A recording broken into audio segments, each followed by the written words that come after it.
you're leading a team that's always buried under the flow of work. You want to develop your team members to advance their capabilities, but there's just too much work all the time. Sound familiar? I've been there. And let me share a perspective that can actually make that flow of work the best way to develop your team. We know water always flows downstream. There's no point fighting it. That's just nature.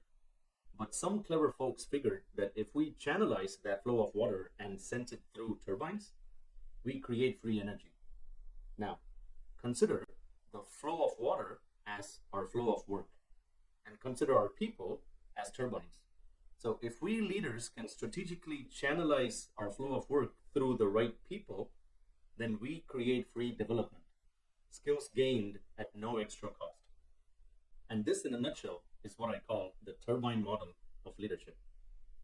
But it's not all just about people development, right? We also have to ensure tasks and projects get delivered on time. So in order for us as leaders to ensure appropriate delivery and people development, we as leaders need to have a good grasp on three things. Number one, the urgency level of a task or a project that comes through, and the skills that are required to do that task or project.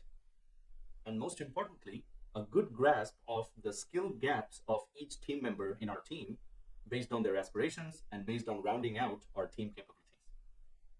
Now, if you're a seasoned leader, everything I said, you already know, right? It is who you are as a leader. But if you're someone who's become really good in managing resources and would like to learn how to actually develop people, then maybe the turbine model can be useful to you as an actionable tool. Here's how I've conceived the turbine model as an actionable tool. It's an exploit chart with urgency level on the x-axis, and on the y-axis, it's an inventory of all the skills required in your team. Say you lead an advanced engineering team, and so I've thrown out here the high-level groups of skills required to function in the advanced engineering team. And just to show this as an example, say there are 5 team members in my team, and this is how I would map their names in terms of the skill gaps that each team member has, so that those names against those skills become the target assignees when a task comes through that requires those skills. Now, with that, can I always do that? No, because sometimes tasks are urgent.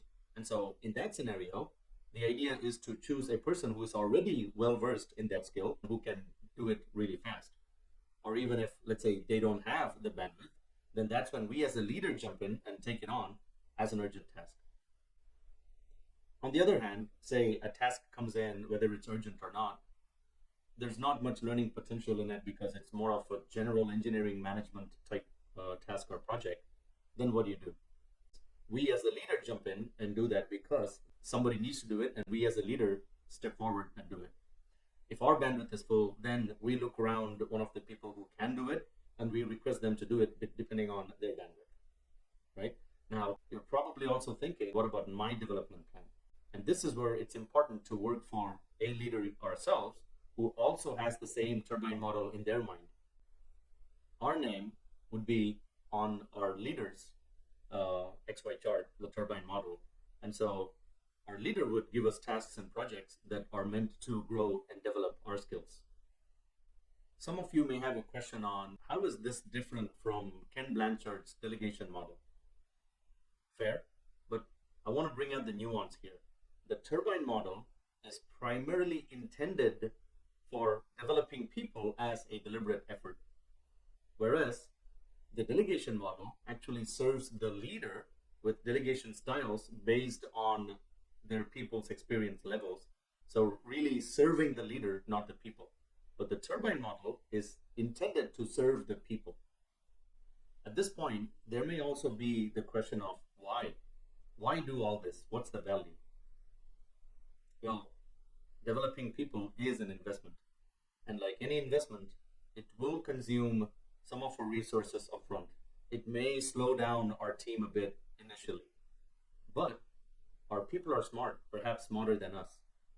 They're watching closely whether we're just extracting value out of them or if we add value to them. And once they're convinced that we are the value-adding leader, then they will push the limits, they will go the extra mile, achieving previously unheard of results. That kind of motivated team is really what our leadership expects us to build. And end of the day, we as leaders will not be remembered for how many projects we delivered. We will be remembered for how we transcended people and how we transformed teams. I'd like to conclude by re-emphasizing that this is not a management tool.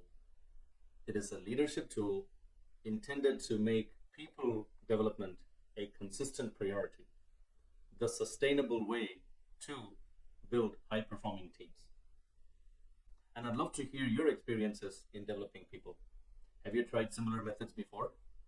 And tell me what's worked. Also, if you'd like to try this with your team but have more questions, feel free to reach out. I'm happy to assist.